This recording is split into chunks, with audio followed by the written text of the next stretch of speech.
Allez les gars, on a enfin pu faire un test satisfaisant avec les Rlarlo. On a donc roulé le crotte-bol et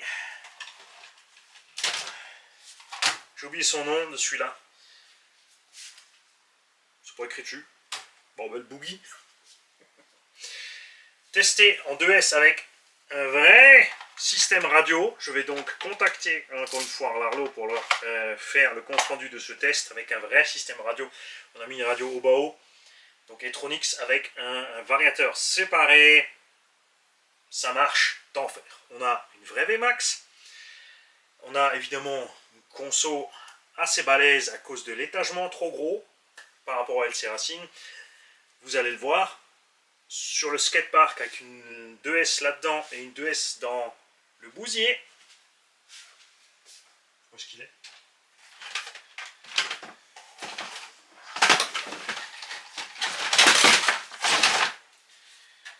Donc, comparer ces deux, même châssis, enfin même anthrax, roue un peu plus grosse. Je vais rapidement le peser. On va juste checker quelque chose.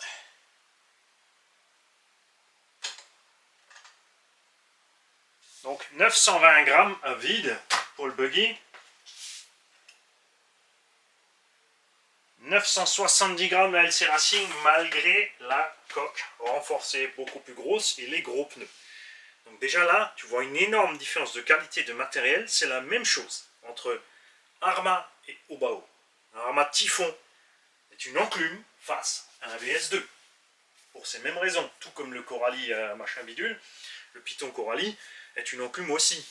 Parce que alu bas de gamme, acier bas de gamme, égale plus d'épaisseur, plus de matière pour compenser, égale plus de masse.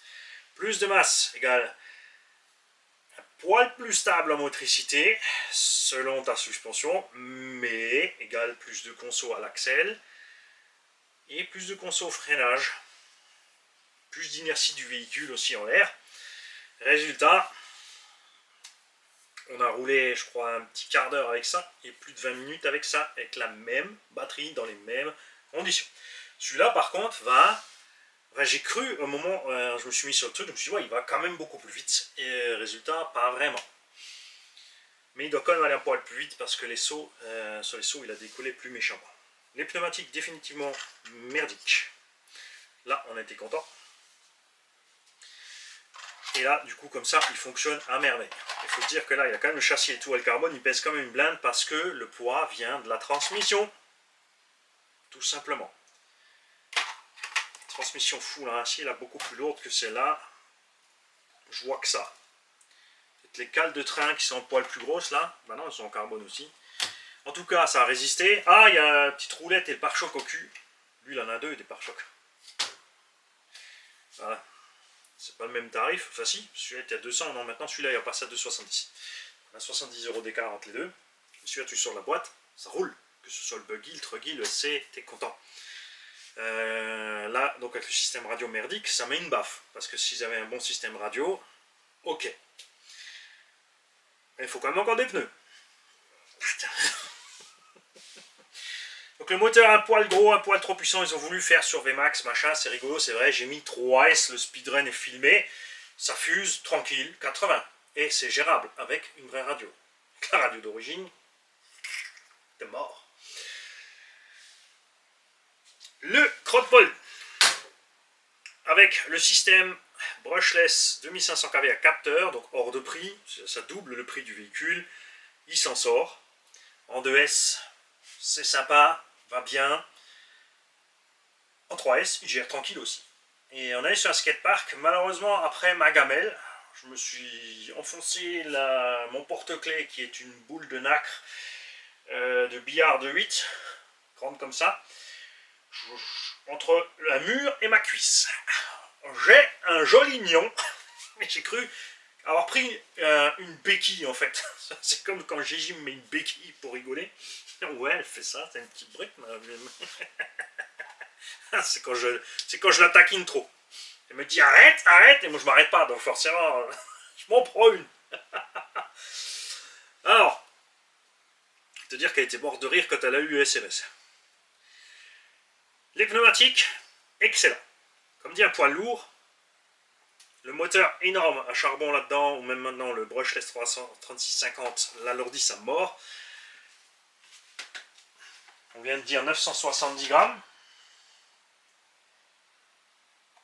J'ai sorti la batterie. Ouais, sort la batterie aussi. Lui, lui, il a 1,360 kg. Avec le charbon maintenant, hein, avec le brushless. Donc imagine avec le charbon le massacre. Ok. On a donc 400 grammes de plus que le Monster parce qu'il est un poil plus long. Et même pas sur le tutu. Aiguille pointue dans le tutu. La vache! 400 grammes de plus. C'est énorme. C'est du roux, mais je les adore. Ces roues sont géniales. Elles se comportent à merveille. Elles ont un bon grip, une bonne endurance et un bruit d'enfer sur le béton. Et les jantes sont belles. C'est quand même plus beau, ça, que ça. Celles-là, par contre, elles sont avec des mousses beaucoup plus molles. On caisse plus que celle-là, mais ça n'a pas posé de problème au train roulant. Globalement, donc, la solidité des trains roulants, nos problèmes, vous allez voir, j'étais sur skatepark, je les ai envoyés dans des trucs qu'il ne faut pas les envoyer, hein. Faites pas ça avec, sauf si tu as le budget, que tu l'as acheté pour ça, parce que tu dis voilà, 120 balles, je m'en fous, moi je veux faire le touillon sur skatepark, parce que c'est ce qui m'amuse. Tu as parfaitement le droit. En 3S, donc on l'a envoyé un peu plus violemment, on a fait des trucs un peu plus dingues, atterrissage sur le goudron et tout. Dans tous les cas, et sur le béton, regarde, les châssis s'en sortent à merveille. Donc le châssis LC Racing de la meilleure qualité d'alu, qui a déjà, souvenez-vous, survécu, enfin il a chopé un petit pli sur le circuit en 3S. Alex Luthor s'était mis en travers, j'ai tapé frontal dans la jante arrière. Il avait souffert, mais toujours là, celui-là, de toute évidence, la qualité y est aussi, vous allez voir, avec les 400-500 grammes de plus, ce skatepark, il a encaissé. Mais c'est dément quand même, ce poids en plus, vache, là j'arrive pas à m'expliquer. Est-ce que c'est uniquement vraiment juste variateur moteur qui font le poids en plus? Et les roues? C'est fou ça quand même. Ce qui me plaît c'est ça, évidemment. Hein, le support aileron machin là qui flex ensemble, ça va bien. De l'autre côté sur celui-là, le petit pare-choc fait le travail aussi. La différence est énorme. J'ai donc Tonton Bexente qui m'envoie un support moteur WLTOY réglable afin que nous puissions explorer un autre setup. Soit donc on remet la radio d'origine avec le charbon, mais on change l'étagement du charbon en utilisant forcément, comme le moteur d'origine a cramé. J'ai des moteurs Thermia ici de 1/10 qui marchent pareil mais avec le même poids mais qui ne crament pas. Mais le problème c'est est-ce que je vais réussir à rapprocher suffisamment le moteur en 36? Le moteur est énorme.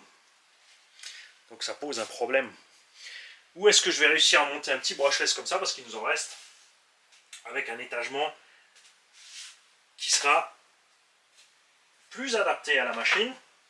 Et maintenant on va faire quelque chose parce que sur la dernière figure l'engin est tombé sous le toit après un gros saut sur la rampe. Oui, et je disais après ma gamelle la caméra avait bougé vers le bas et vous verrez pas jusqu'où est allé l'engin.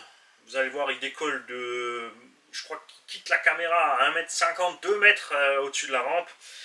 Il a parcouru le double, hein. Mais je vous raconte pas des cracks, vous me connaissez, la rampe fait à peu près ma taille. Donc 1,70 m, c'est des brouettes. Allez, je suis pas très grand. La caméra est plus haute, c'est pour ça que j'ai l'air grand. Donc on est monté, je dirais, sans exagérer, 4 mètres, à peu près l'altitude totale. Bon, la rampe fait, on va dire 1 mètre, on va exagérer la rampe à 2 mètres. Donc on ne peut pas dire que c'est un saut de 4 mètres, puisqu'on a roulé sur 2 mètres, et ensuite on a sauté, on est monté 2-3 mètres à la verticale encore. On est redescendu, je voulais retomber sur les roues, on est descendu sur le toit, là ça s'est bien passé, mais la deuxième fois je suis tombé sur la rampe, sur le toit, et ensuite il a eu un bruit. Et je pense que nous avons sorti quelque chose au niveau de la couronne. mon avis, il y a une petite dent de la couronne qui nous a quittés.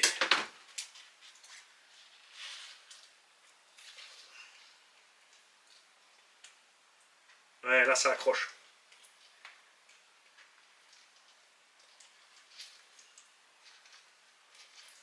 Ça accroche. Mais c'est pas là. Ah ah. Oh oh. Je crois que c'est le diff arrière.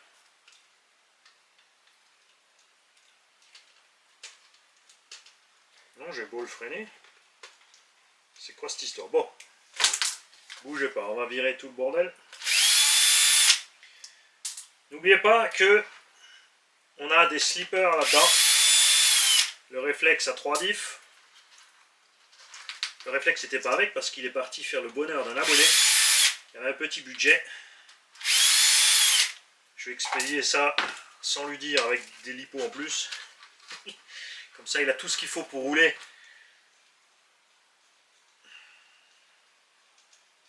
Ben, la couronne est entière. La couronne est entière, pourtant il y a quelque chose dans cette machine qui ne va pas du tout.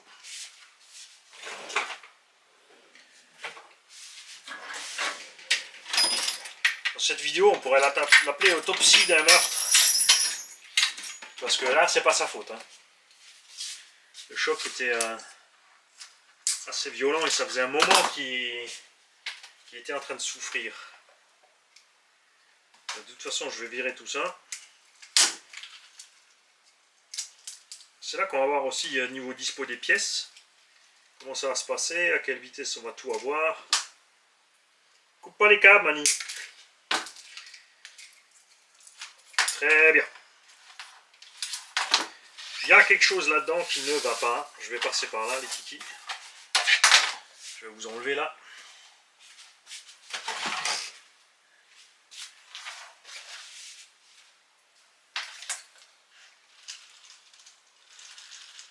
Ah, il y a un truc qui cracote grave.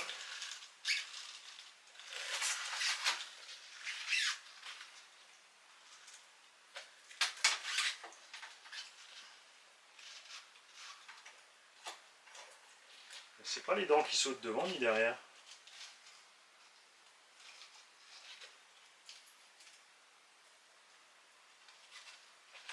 Pas de saleté à bord.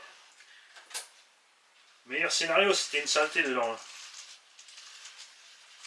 Moi, je crois que c'est définitivement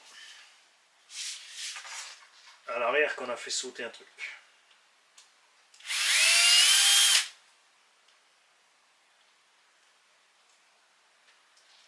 Et on bouge pas. Mani, il a massacré le véhicule à tombola.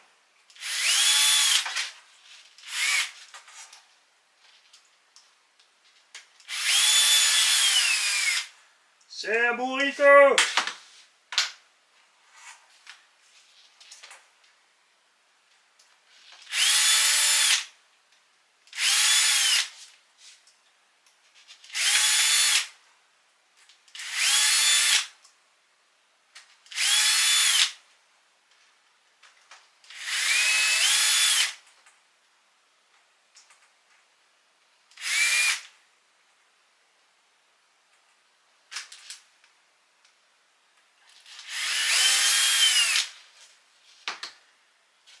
Ce qui me paraît bizarre quand même, vu la taille des couronnes pignon, qu'on ait réussi à abîmer un truc là.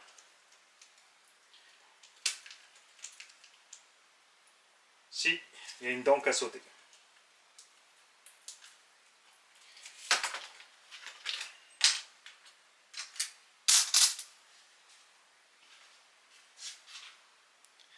Là. Tu vois? Tu vas me dire, oui, mais il reste un gros bout de la dent. Totalement d'accord. Mais le pignon d'attaque, il est dans quel état? Ça a dû l'arrondir aussi un peu. Le problème, c'est toujours la portée. Quand c'est monté ensemble, on utilise en général que la moitié de la portée, parce que le pignon d'attaque n'est pas assez devant. Et ce petit bout de dent en moins, c'est pas énorme. Ça me paraît un peu beaucoup pour faire ce bruit et l'effet qu'on avait sur la machine. Vous allez voir la vidéo, on entend vraiment le...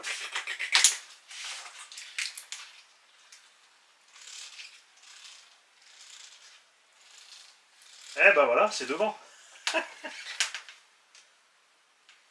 Alors on va virer la direction.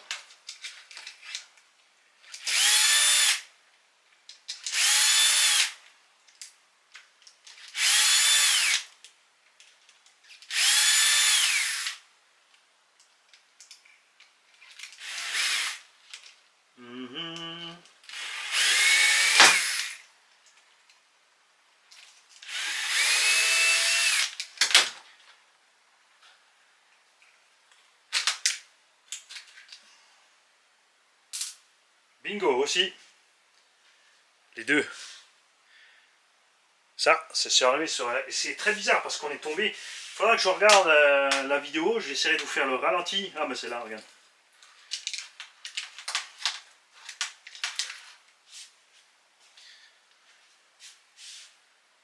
Crac. Une dent entière. Je répète, c'est pas sa faute. On était violent. À l'arrière, la dent est abîmée, mais pas flinguée. La couronne va bien. Pas mal. Maintenant, on va en profiter pour ouvrir et vous montrer quelque chose. Hein? Vous faites pas avoir pour ceux qui vont dire que c'est pas vrai, il n'y a pas de jeu. Regarde, il n'y a pas de jeu. Ça bouge pas beaucoup là. Mani, il ment. Dans le plastique, ça bouge pas trop. C'est ce que j'ai dit en vidéo par contre. Côté couronne. Oh, il n'y a pas trop de jeu, hein? Ah ouais, ça fait rien. L'huile et la graisse sortent par ce trou-là. Plein de gens qui ont ces machines me l'ont confirmé.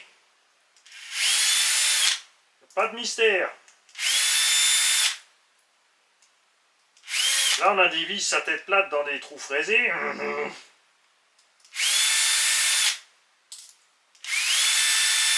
Pas très grave, ça fonctionne.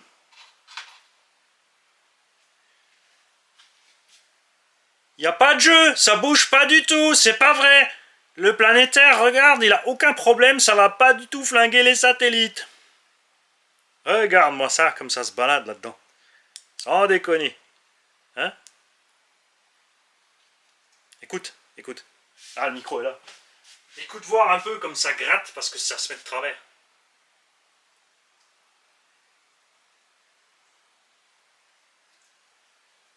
T'entends ça? Et regarde maintenant. Ah oui, attention, là, on va voir si c'est chauffé ou s'il faut chauffer ou pas pour l'enlever. Ça va être chaud. Souvenez-vous, sur l'autre, c'était très compliqué d'enlever cette pièce. Ça aussi, c'est un problème un peu. Ah, et bienvenue au début. On va mettre un embout un peu plus conséquent. Pourtant, on était pile dans l'empreinte. Hein. Mais ça ne veut rien savoir. Je l'ai remplacé par une petite vis Allen issue d'une Losi. Cette petite vis qui a lâché là. Toi, si tu continues, tu vas finir à l'ancienne. Ça veut dire, avec tout simplement, je vais te massacrer la tête avec une pince. Serrer, desserrer, serrer, desserrer. Ça, c'est chiant.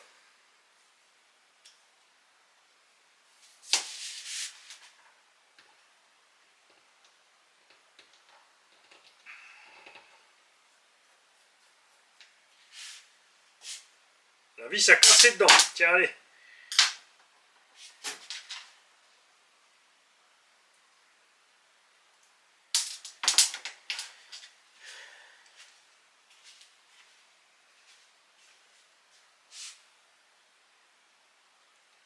Ça bouge pas du tout. Il n'y a pas du tout de jeu. Regarde. Tu vois ça? Si on met de l'huile là, elle va couler à travers. On a déjà aussi la matière qui s'est endommagée un petit peu. Il y a des traces là. Avec juste 2-3 runs. Quand ça se met en travers. Ça frotte là sur les coins.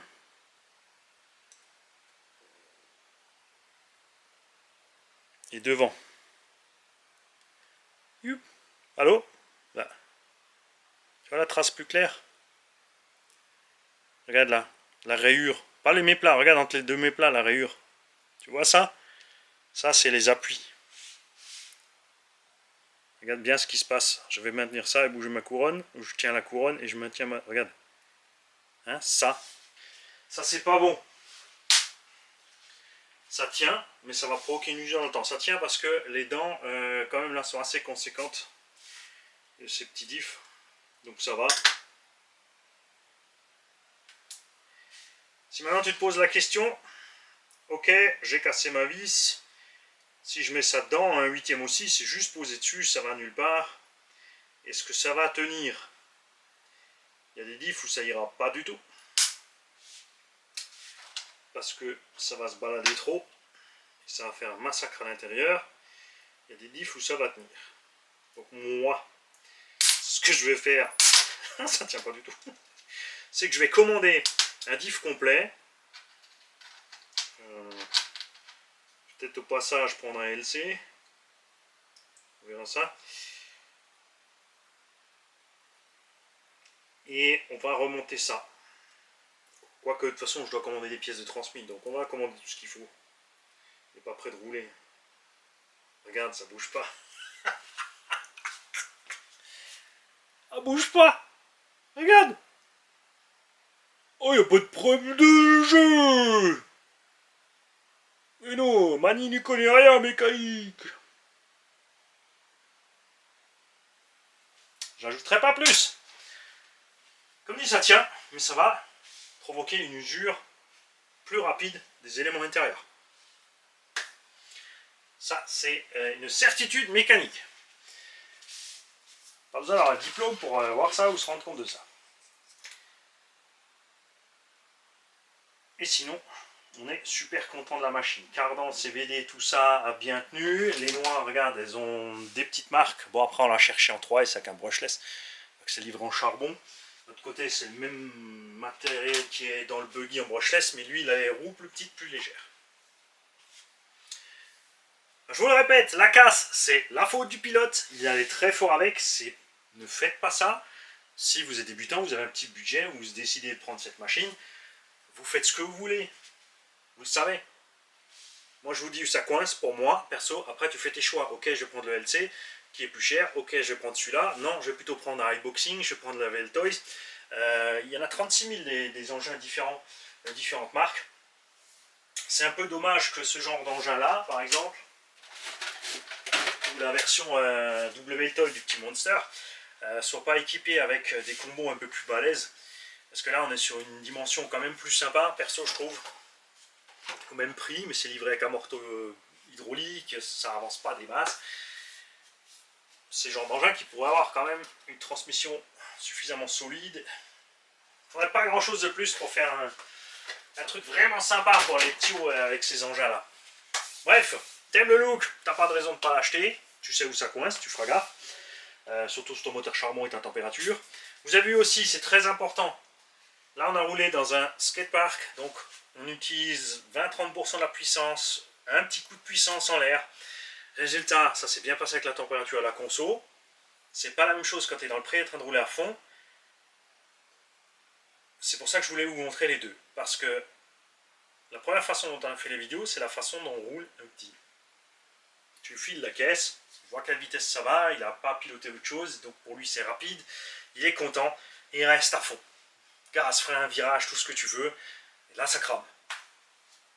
Parce que le petit il va pas aller dans le skatepark, rouler tranquillou, détendu, faire des petits trucs machin, sauf s'il a déjà appris. On parle d'un débutant. Faut tout voir, c'est pour ça que j'essaie toujours de vous faire 36 000 façons différentes, scénarios différents de roulage. On roule fort, comme on a fait avec le skater, vous avez vu dans les grands prairies avec 200 mètres de gaz à fond. On est resté dessus évidemment, on a consommé à mort 11-12 minutes, la lipo était bouillante. Tu passes sur un run plus cool, en forêt 20-25 minutes, mais toujours, enfin plus cool, mais on était toujours resté relativement fort sur les gaz. Et ensuite, vous avez vu Jam Jam rouler dans un autre environnement, avec un autre style de pilotage, atteindre les 25, 30, 35 minutes. Prenez tout en compte. Moi, j'ai fait exprès, bien sûr. Je vous ai provoqué un peu sur la vidéo du skater, mais vous avez vu que celui-là transformé en skater avec un moteur de 74, avec la même batterie dans les mêmes conditions, a quand même roulé bien plus longtemps. Et en forêt, on n'en parle pas.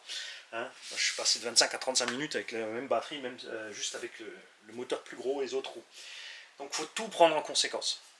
Vous ne basez pas juste sur une seule vidéo, surtout quand c'est une vidéo où on te déballe la machine, on la roule 3 minutes, avec des scènes coupées, des machins, la musique, du ralenti du truc. Derrière, on te dit « Ouais !» Laisse tomber ça. Ça, c'est une vidéo promotionnelle. C'est pas une vidéo réaliste. Ici, c'est un peu plus long, parce qu'on montre tout.